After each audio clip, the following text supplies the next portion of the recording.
No one wants to hang out with you. You're the big celebrity star who is in town. No one, they live in Reno. They don't got shit to do.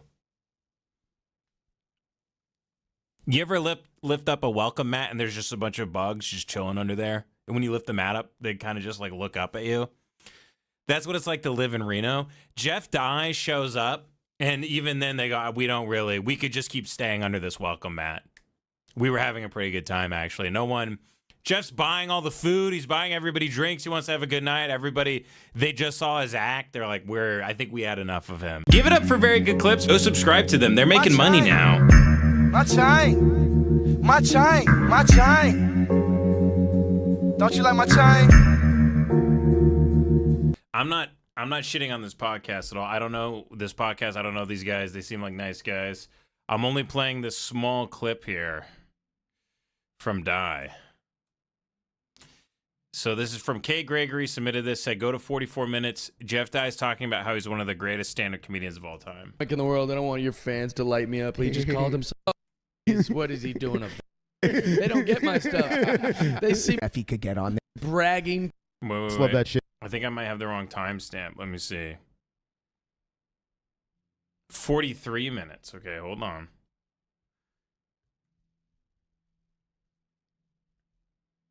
Okay, here we go.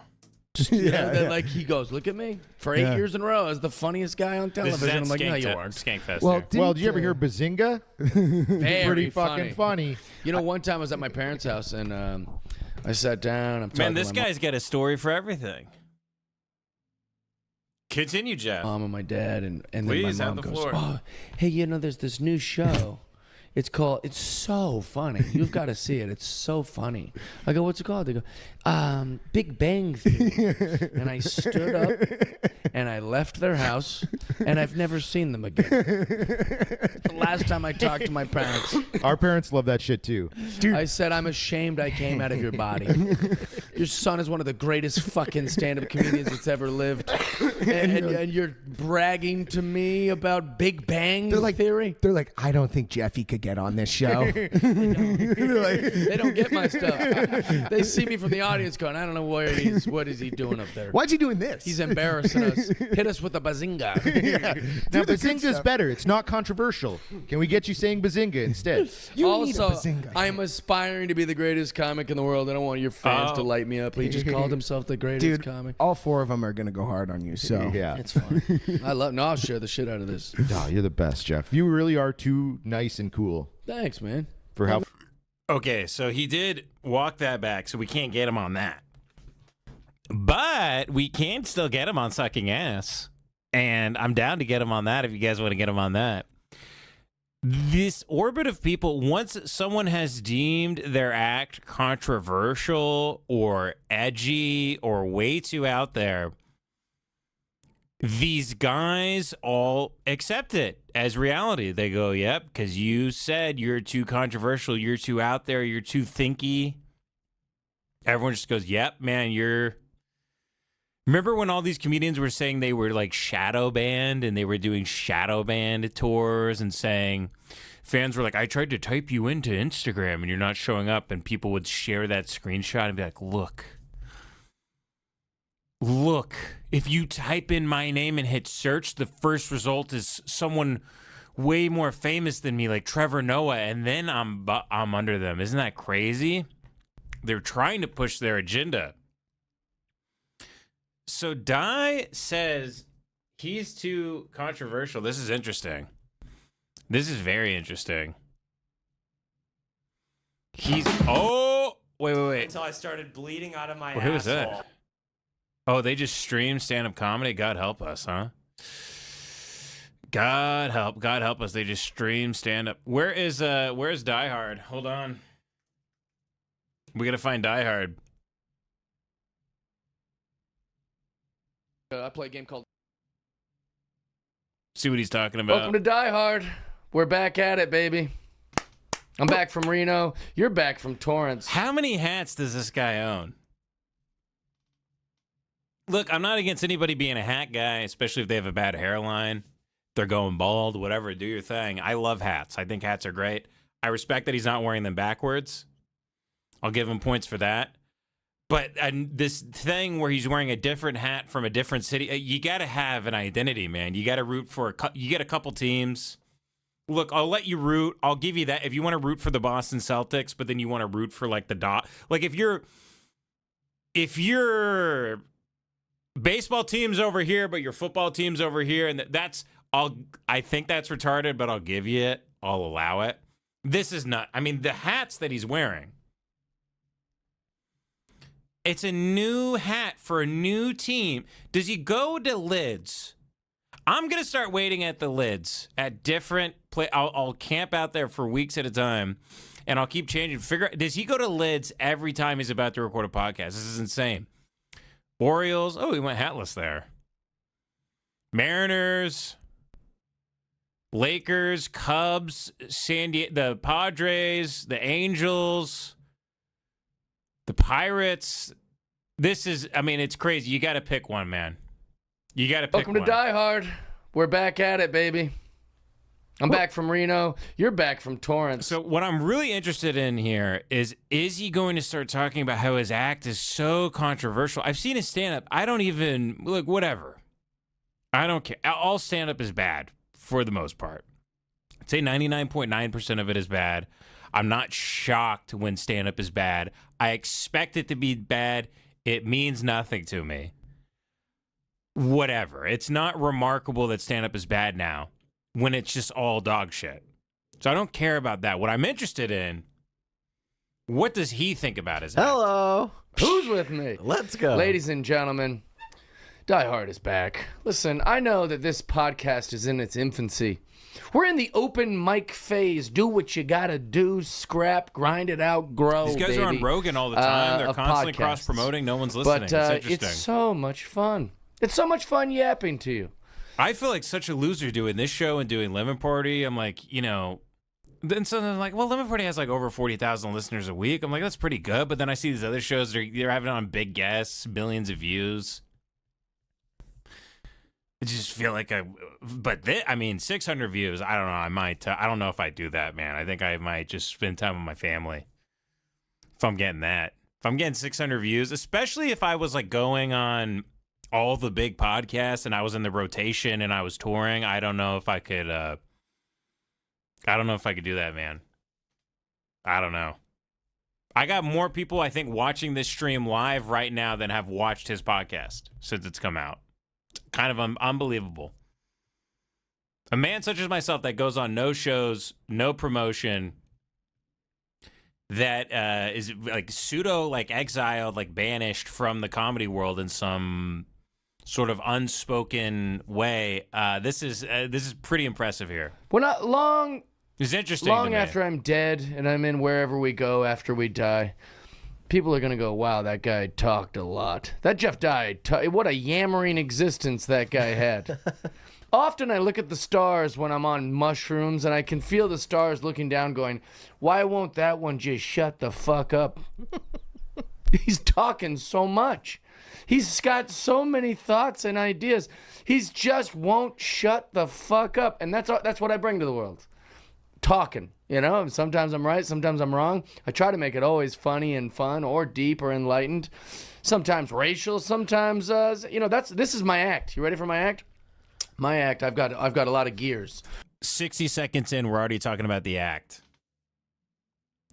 72 seconds, we're talking about this. This is why nobody cares that you get on stage with a microphone. I don't know why they've done stand-up now for 20, 30 years, every one of them. It's all they can fucking talk about. They have podcasts just so they can talk about how much they love stand-up and doing stand-up. It's really incredible. It's really, really remarkable, man. Racism, sexism, prejudice. It's very fun.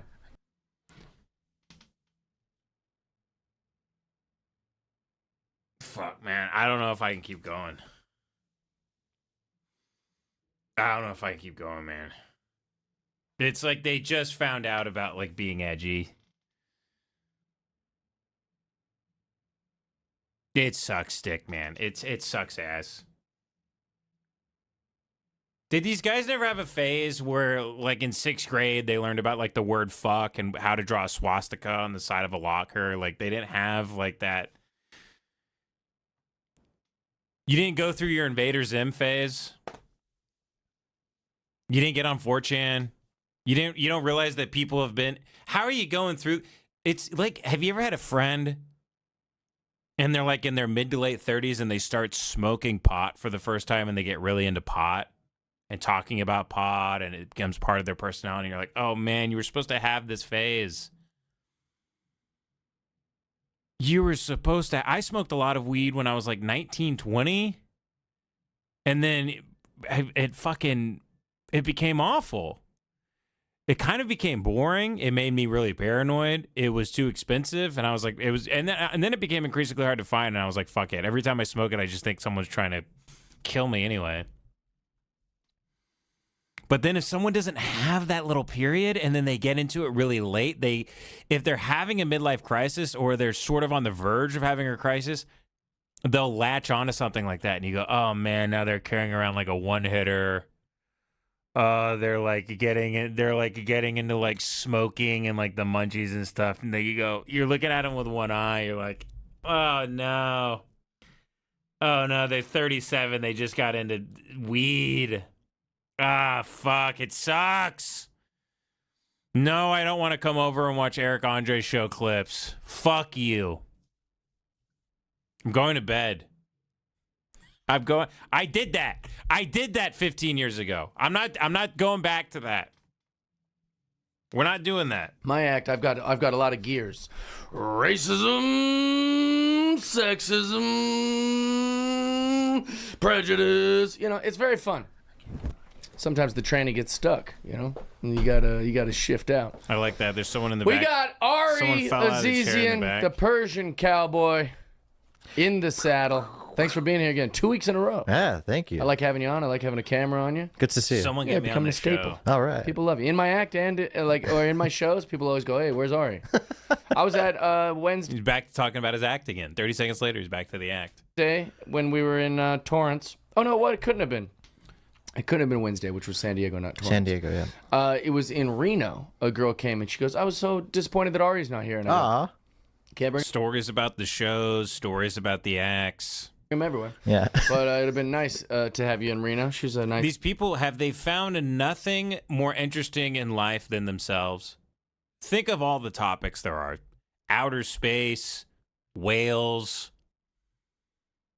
biology, history. The only thing they want to talk about is themselves. It's the only thing. They have yet to find anything more interesting than themselves. Their act is about themselves. Everything is just about me, my act. You guys aren't interested by anything else? You don't read any books? No fiction, no nonfiction, nothing? No, I mean, truly nothing. Nothing? Nothing at all. All right. All right. No, what did a lady say to you after you told that joke at the show in Reno? What happened? No, what was your flight like? Let me hear it. I forget her name, but... How was Reno? Reno's fun. Super fun. Yeah. Yeah, I will say, I don't want the Laugh Factor to hear this and get mad. I don't want Harry to hear this and get mad. I don't want any of the industry... 210. He's name dropped 5 different rooms talking about Club Man. This is why you have 600 views, Jeff. And I'm not even shitting on you. I mean, God bless you, man. Everybody calls me a fucking loser. Everybody calls me a loser on X. People get my DMs. They call me a loser. They tell me I'm washed up. I'm a has-been. I should kill myself. Many of them aren't wrong, but, you know, at the same time, then I see this and I go, you know what? You know what? At least I'm not this. At least I'm not this, you know? To hold it against me. And hopefully they know that just casinos suck. You know, it's like the comedy's great and the people are great and the business is great, but it's so depressing to just be in a giant building with no windows and no clocks and you're just wandering around. And then you go, I'm going to get out of the casino.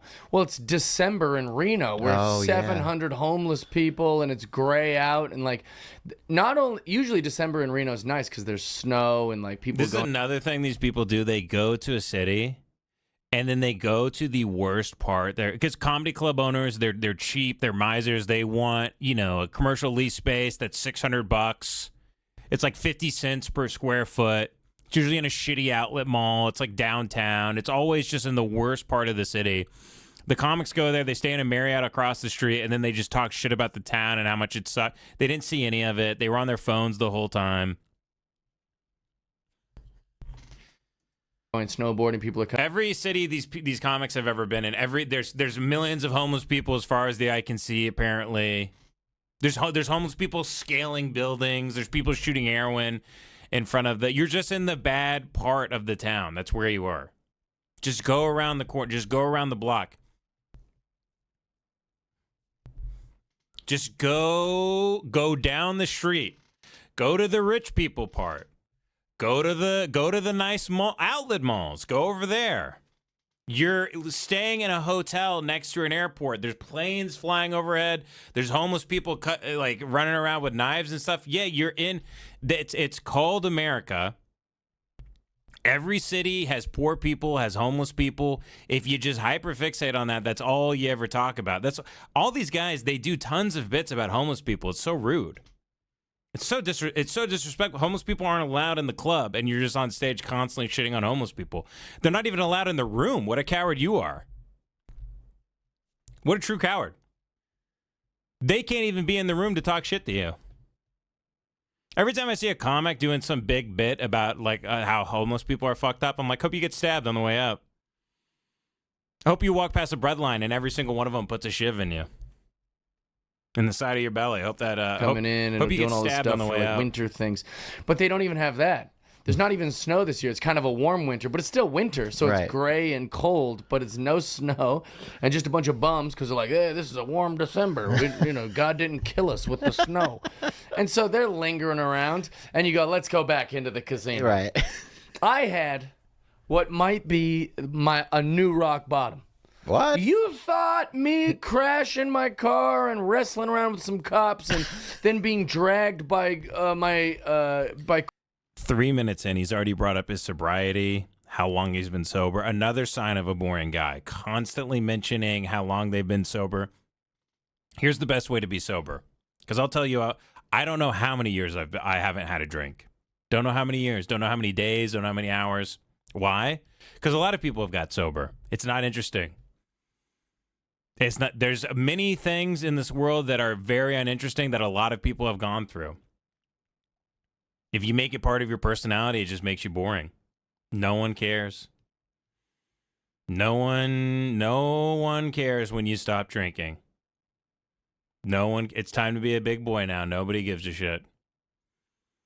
Nobody cares about your inner spiritual journey. No one cares that you put the bottle down. No one cares that you found God. No one cares about any of these things. It's remarkably boring. It's incredibly fucking boring. You have to move on. But these guys, again, this is all they love to they love to tell you old drug stories all the time that are constantly like lies. I mean, he's really embellishing this whole like being a drunkard thing too. Of him like drunk driving and in the sides. He did get arrested for drunk driving, but now he's like leaning into it, acting like he was Bukowski, like fucking. He's acting like he was calling in bomb threats to the Federal Reserve and stuff. Calm down. You were fucking toasted in your Cybertruck. It's really time to chill out. Kristen Cavallari on the internet was my rock bottom. It wasn't. Holy shit. New rock bottom happened in Reno. There's a lot of people who came to hang out with me this week in Reno, which I'm very grateful. I'm very blessed, and it's God answering all of my eternal prayers for friendship. So Don Zolo flew in, so he was with me in Reno. Nikki and Andrew from Atlanta were hanging out all weekend. Amazing. My buddy Blake, yes, and his younger brother and their friend Austin, who works with them, who's Blake's younger brother. Riveting. I love podcasts where they just go down the line and they list every extended relative family member that they have. This is amazing. This actually, I'm really impressed by this. This is remarkably bad. I didn't know it was this bad. I thought it would just be like all the other podcasts where it's just kind of boring and you're dozing off. This is excellent stuff. This is excellent stuff, Jeff. I'm a big fan. Friend. They were all I'm there. a big fan. Jeff Pierce, a comedian from Yep. from the Reno area. Was Hey, Jeff, hold on. Let me go get a phone book so you can read out of it. Hold on, I'll be right back. There you go. Start at A. hanging out. It was a big Nice. group of us. We had a big group. And then I got Bowers with me because he's open for me. So that's a big group. Now, we've accumulated people from the show. You know, some people that were like just watch the show. They say, hey, these guys are all hanging out. Let's all hang out. And then Blake had a first date fly in or drive into town to like hang. So there's a big group of us. Yeah. Now, Andrew's hungry. So Andrew know goes, who I that want to is. eat. Now, I remember when you talk about strip clubs, it's a spectrum, you know? What's with the camera angles changing, too? As he's just talking about how you went to get lunch. There's good ones and bad ones. Oh, you went to that one? But I remember that Reno had the best strip club with a phenomenal kitchen and menu. Like the food is so good. And while you're stuffing your face, the girls don't try to get you to give them good lap dances or anything like that because they're you're eating. It was like Fantasy Girl Island. I walk by it like every day. Oh, dude, it's incredible. Yeah. And it's one of the best strip clubs. So while we're walking to the strip club in this big group, we're all outside. We're all under the impression we're walking to a strip club. I realized that I left my wallet in my other pants in my room. But we're at the casino where my room is. Dude, this is like a woman telling a story. This is unbelievable. And no offense to any of the women watching. You know you do this. This is tough. This is tough. It took him a minute and a half to get to the point of the story is that he forgot his wallet. I hate when someone takes 2 minutes to build context for something and then you realize it's like a I lost my wallet story and you're like, oh, you fucking baited me with a lost wallet story. Oh my God. Oh my God. You know what I hate? When someone goes, I went to the airport and blah, blah, blah, and this happened, and I'm waiting around, and I'm waiting for it, and then they go, and then my flight was canceled. I'm like, yeah, that's what they do. And they go, I couldn't believe, and I went to that, and I go, yep, you've never flown before. You've just never flown. You think this is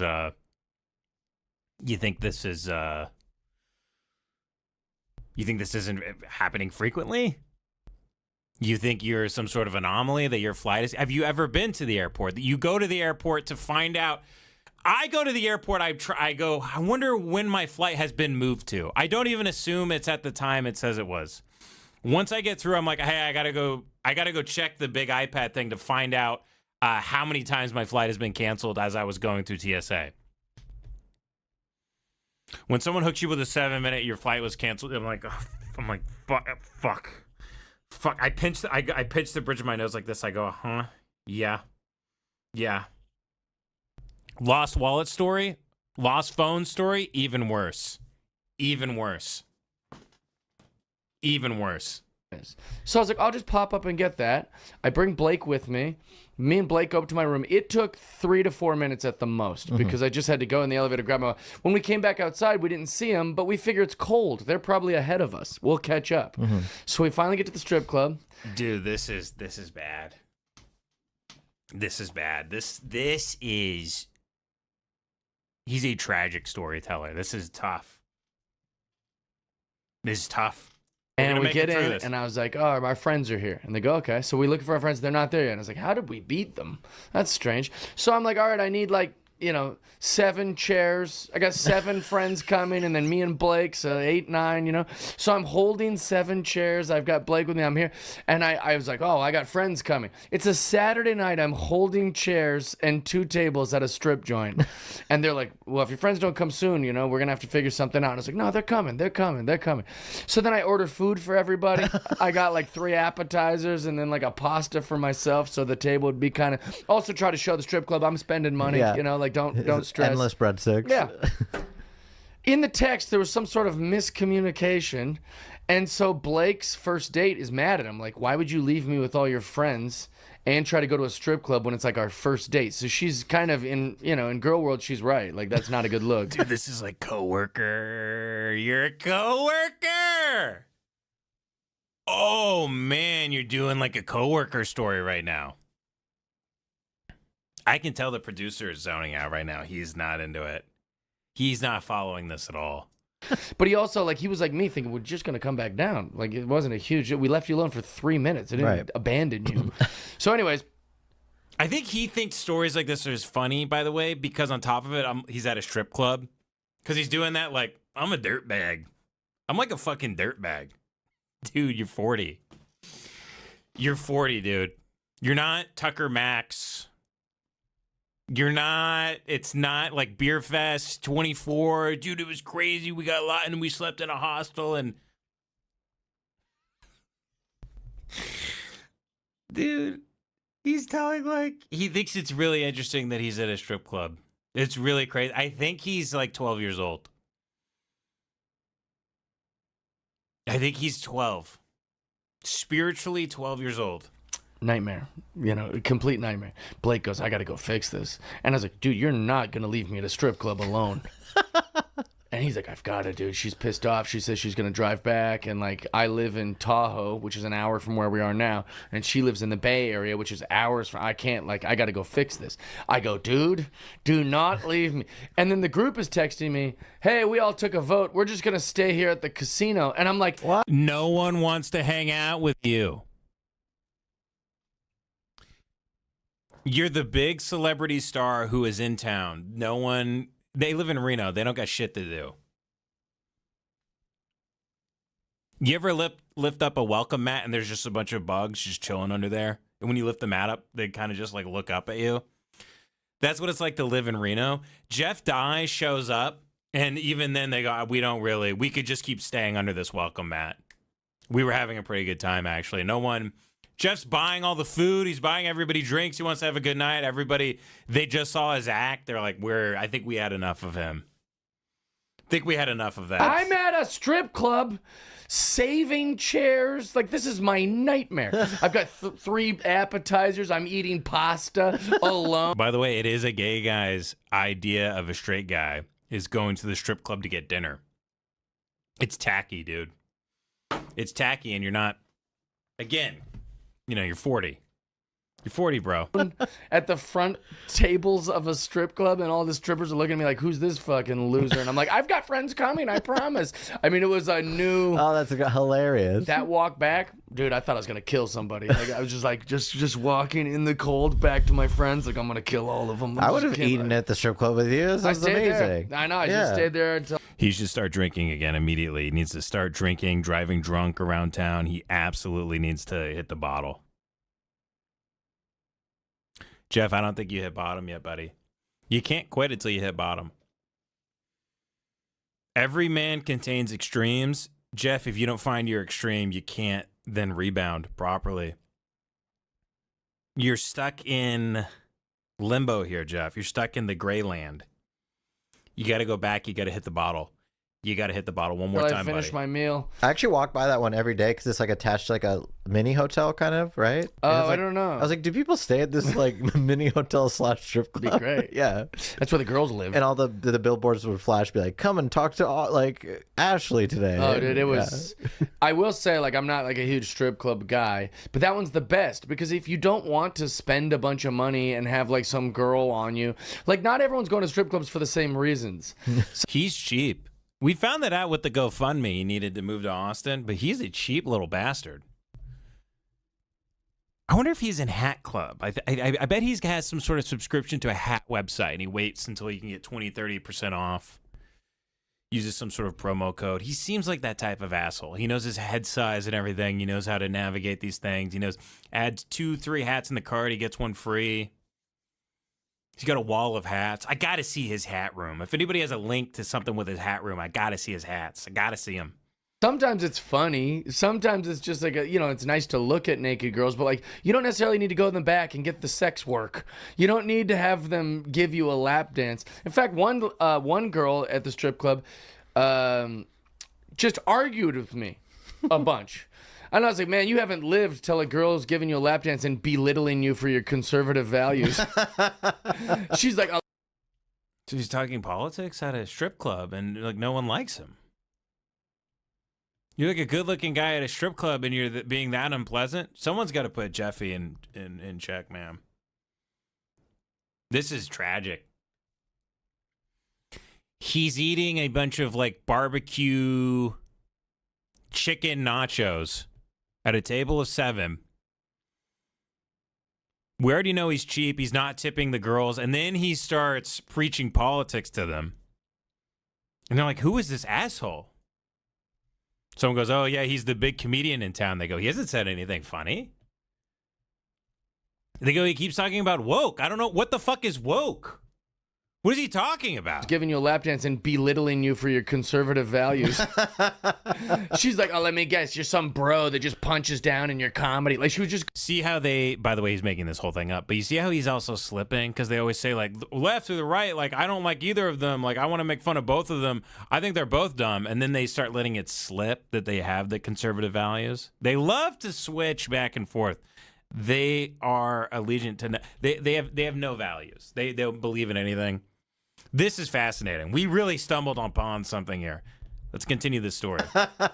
She's like, oh, let me guess, you're some bro that just punches down in your comedy. Like, she was just going crazy. Yeah, you're making it up. You're completely making it up. Wow. While dancing. I'm like, this is That's hilarious. Like a stripper who's woke, like a woke stripper is so funny to me. She's belittling me, like, I bet you wouldn't get it. You're a white guy. I'm like, what the fuck is happening right now? Worst lap dance ever. The worst. The producer goes, wow. Being held hostage. Jeff Dye is holding a gun under the table like it's the Hateful Eight. He's got a gun. He's got a shotgun on a hook under the table pointed right at the producer's crotch. It's like the basement scene in Inglourious Bastards. Wow, I'm switching the cameras. Don't. I didn't even want the lap dance. Blake bought it. Unbelievable. Wow. Belittling me, like, I bet you wouldn't get it. You're a white guy. I'm like, what the fuck is happening right now? Worst lap dance ever. The worst. I didn't even want the lap dance. Blake bought it for me, and I was like, this is embarrassing. Yeah, so it's great. But one of the greatest things that ever happened to me in Reno this weekend. So I am a huge Jerry Seinfeld fan. I've said it multiple times. Oh, wow. Is Jeff getting a call up to the big leagues? Is he going to start opening for Jerry? Let's find out. If you ever hung out with me, you know. If you've ever been to my house, I have a giant mural in my guest room of Jerry Seinfeld and quotes from him that weren't from the stage. They're from, like, interviews or books or podcasts. Because I really like his philosophy on stand-up comedy. He has all these, like, gems that I think about all the time. One of them that I think about is... he said one time he was writing and he was about to like wrap up his writing or whatever. I can't remember if I made that up or not, but he was like sitting there. He's like in a little rut in his writing. And he saw these construction guys come in and they ordered hot coffee. And then they were like, all right. And they went back outside. You could see their breath and they got their construction hats. And he's like, those guys don't want to go back to work. It's cold and it's hard and construction's not very glamorous. But they went out there and they got back to fucking work because that's what you do. You get your ass to work. And he goes, and that's how we need to think about writing jokes or going to open mics or going to spots. And, you know, you might not want to, but you get your ass to work. And I think about that almost every single day. Another one I like is that Jerry said comics are always asking him for some sort of secrets or shortcuts, you know? Guys like Jeff Dye were like, last comic standing. I can leapfrog other comedians by just being on this stupid reality show. Some people do AGT, you know? Some people do Kill Tony. They think, oh, I've only done comedy 5 times, but I should get on Kill Tony and that'll transcend me to the top or whatever. Everyone's looking for a shortcut, no matter whether it's comedy or any other profession. And Jerry's like, people are always asking me, comics are always asking me for advice, all this different shit. He goes, you know what I wish? I wish I could take every... He's so out of touch, man. And so 6 years ago, it feels like the plot of Austin Powers where he gets frozen in ice. And then 40 years later, he comes back in. It's like he still is acting like it's groovy, baby. It's the 70s. He's doing that with 2020. That's how out of place it feels like he just thawed out. Like he fell into the Hudson River and like floated up into the Arctic and was bobbing around for a while and then he just washed up on a shore somewhere and thawed out. And just walked into a podcast studio and just kept going. It's really crazy how far behind he is with everything. Comic into a big room. I would say he's 7 or 8 years behind the culture. I would say he is in 2017. That's how. Maybe he just got a cell phone. I don't really know, man. Say, all right, all the comics are here? Okay, good. Here's the secret to success. And he pulls a thing and a big banner comes down. It says, just work. Wait. I was gonna do my drop. Oh wait, hold on. Let me get my drops going. Someone reminded me I need to do my drops. Here. Say, all right, all the comics are here? Okay, good. Here's the secret to success. And he pulls a thing and a big banner comes down. It says, just work. We're going to have to come over to your house and kill you. No two ways about it. And it's such good advice. Like, just fucking write. Yeah. Just try things. Just get up. It's so, like, it's so simple. You know, these guys aren't, you know, they're not anywhere close to artists, as they can only view things through some sort of like business lens, like working and like they really do think of it as work. They don't see it as something they have to do or they'd like kill themselves, or just something that they makes them so happy and they can't keep themselves from doing it. They can't keep themselves away from the paper and the pen. They can't keep themselves away from creating and doing. You couldn't stop them. You couldn't stop them. They wake up, they go, oh, I don't want to do that, but okay. If it stops me from, why do they have to make themselves? If the point of life is to not work, I really believe that. The point is to not have a job. The point is to not work. That's how you win. You shouldn't pride yourself on like working really, really hard. You should pride yourself on figuring out how to not work at all. I think that's me personally. Everything I try to do, I just do because it's very fun. I'm all about fun. I'm all about play, learning. The goal from the beginning is to not have a job. As soon as I found out what a job was when I was like 10 or 11, I was like, I can never do that. I'll never be able to do that. Are you kidding me? That sounds like hell. I'd rather be home. I made a deal with myself when I was very young. I'm like, I'd rather be homeless than do that. Especially now, money doesn't mean anything. It's money means nothing, right? These guys view this thing. They talk about how they love it, and then they just say it's work all the time. It doesn't make any damn sense to me. You should have to make yourself, you should push yourself away from your desk and go, I need to go spend time with my friends or family. I need to get out because this thing makes me so happy. And it makes my life so worth living. And I have so much fun doing this that I couldn't possibly imagine myself not doing it. Where you're sick in the head about it. That's where it just really, but these guys aren't fulfilled by this thing. They're not fulfilled by it. It's not fulfilling. It's not fulfilling work. It's not anything. It's nothing. It's vapor. It's mist. It's just a cheap high they get every night, and then they chase the high again. That's all it is. Just work. Just try at it. Like, you're not going to become famous in a year. I've been doing this a fucking long time, and I'm just now seeing some, well, that's not true. I've had success, but I'm just now like really like reaching kind of like this. I'm turning a corner, if you will. That's why I think it's so funny when people say something like, oh, it must be nice, you know, or they see like a check that I get for a gig, or they... You know what part of this is too, is they feel guilty that they lay around all day and then they do a set for like 10 minutes at a club and they make like $500 for the spot. They feel guilty about that, so they have to qualify and go, actually, if you've ever listened to comedians behind closed doors, well, actually, you don't even have to, just on podcasts. They talk like they're coal miners and stuff. It's the weirdest phenomenon. They all feel guilty that they don't do anything all day. Why feel guilty? Who gives a shit? Who cares? Dude, who gives a fuck? Why do you feel guilty about that? If you feel guilty, like, just go do your bullshit, man. Go do your bullshit. We have lives and families and friends and job. We don't care. Get DoorDash 3 times a day, and then once it hits 8 o'clock, hit the highway, go to the club, repeat yourself, say the exact same thing you've been saying for 2 years. Say thank you guys, good night, fill the cheap little high, maybe talk to a drunk girl outside and then go home. Don't make us live in your fake world. Don't drag me into your lie. Don't drag us into It's Jerry Seinfeld said it's about having a work ethic, and it's about working, and every day you just work, and Jerry Seinfeld's been doing the same hour of comedy for like 40 years. 40 years he's had the same exact material. What is that guy doing that is work? Please, someone enlighten me. What is the work? He made a Pop-Tart movie? Okay, other than that, was that even hard, or did he just surround himself with sycophantic yes men who said yes to every shitty idea he had, and he made a hunk of shit? And he has 9 assistants and $1 billion and whatever, man. Whatever. I don't even know. I mean, why even?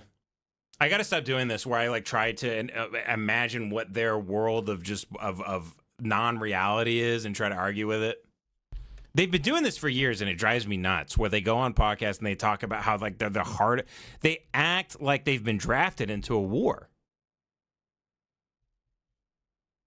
Rarely do they even do new material. They'll go on stage, they'll go, what do you do? They just do crowd work. I got to calm down. They, I say, I sold out the shows. They go, oh, must be nice. Must be nice. It's like, fuck you. It's been 20 years. What are you talking about? Hard work, yeah. Yeah, you know how many weddings I've missed? You know how many things I've skipped to go do shows? You don't care about anybody but yourself. You don't want to go to those weddings. Also, why are you skipping everybody's wedding? Just go to the wedding, man. Slept in a car because I was pursuing my comedy career. I have no wife, no kids. No, that's not work. That's you being super irresponsible. It's no girlfriend. You have no wife and no kids and no girlfriend. Louis C.K. had his show. He was making movies.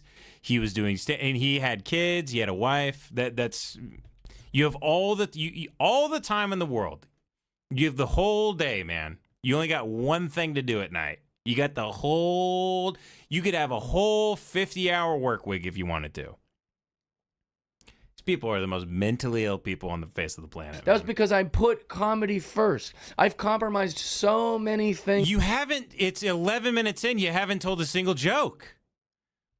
I gotta stop calming down. I gotta calm down, man, because it's like,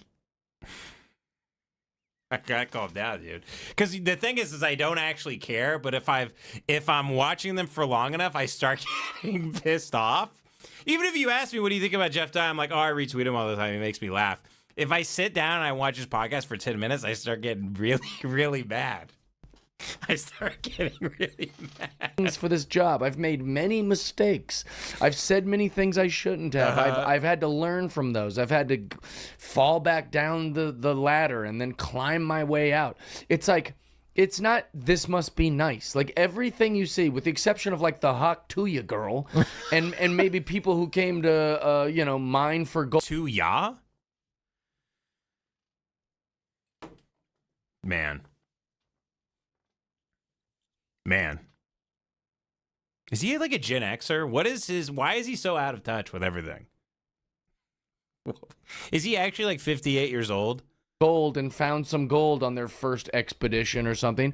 Everyone else has earned it. They've worked. There's no overnight successes. Justin Bieber wasn't just immediately famous. He had to be like a kid playing guitar out on the street. They also love to compare themselves to the most successful like talent. Like they compare themselves to really talented, successful people. They go, it's just like Justin Bieber. Are you as talented? Do you have 1/100th of the talent of that guy? What are you talking about? You can't compare yourself to these people. That's like actual like art. Music is like an actual art. That's the not... Beatles had to perform. The Beatles. Then now he's gonna give an example of what he's done. 12-hour days for a. The Beatles. And Justin Bieber. Year, 7 nights a week in like some crappy venue. Because that year they accumulated so many hours just in that year that's more than most musicians will do in 50 years. It's all about the work. And that's why I love Jerry Seinfeld so much. Dude, I gotta tap out. Dude. I'm tapping out. That's crazy. I got it. Because, see, when I'm at Devon's, I don't even put that on. We don't put that on. Sometimes we like to watch comedy and shit on it. It's fun. But that I got to stay away from. I've never watched this podcast for that long. That's insane. That's absolutely insane. My chain, my chain, my chain, my chain. Don't you like my chain?